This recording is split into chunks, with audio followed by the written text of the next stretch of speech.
Now, the examples on Rolle's theorem are fairly straightforward. Essentially, they ask you under what conditions the Rolle's theorem would be applicable to this.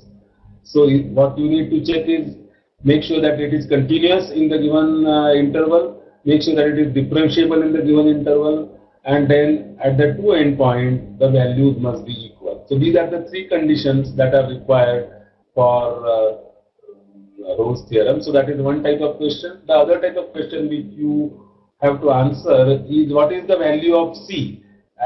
We say that at some point between A and B, the derivative becomes 0. So sometimes you will have questions. What is that value of C where the derivative becomes 0?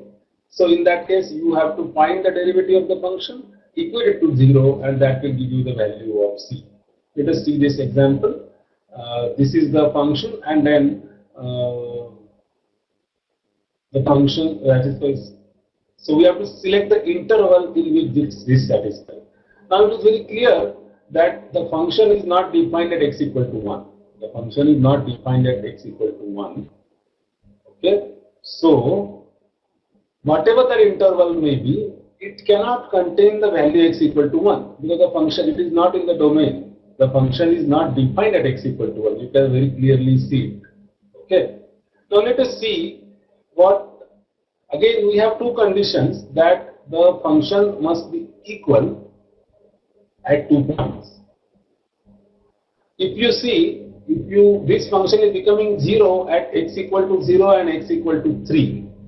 So if you consider the interval 0, 3, it is very tempting to say that that is my answer,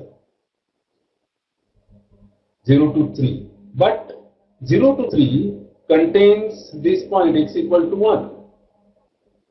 And the function is not defined at x equal to 1. So of course it is not continuous in this interval. So you cannot apply Rolle's theorem to this function in 0, 3. Now if you take any other values, if you take -3 and 0, you can see f a and f b are not equal. If you take -3, you can see value of f of -3 will be different from f of 0. So that is why you cannot apply. The same thing would happen for 1.5 and 3 also. If you apply those, you will see that they will not be equal, and therefore you will not be able to apply Rolle's theorem to that. So the answer is at no interval. So that is what I said.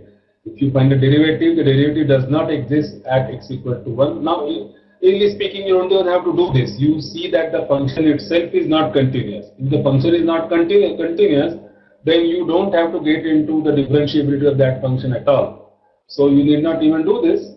But okay, you can do it and say it is not derivable, differentiable, but it is not continuous. So that itself implies that it is not differentiable. And then if a equal to f b is not met for these two intervals, and therefore in none of those intervals you can apply Rolle's theorem.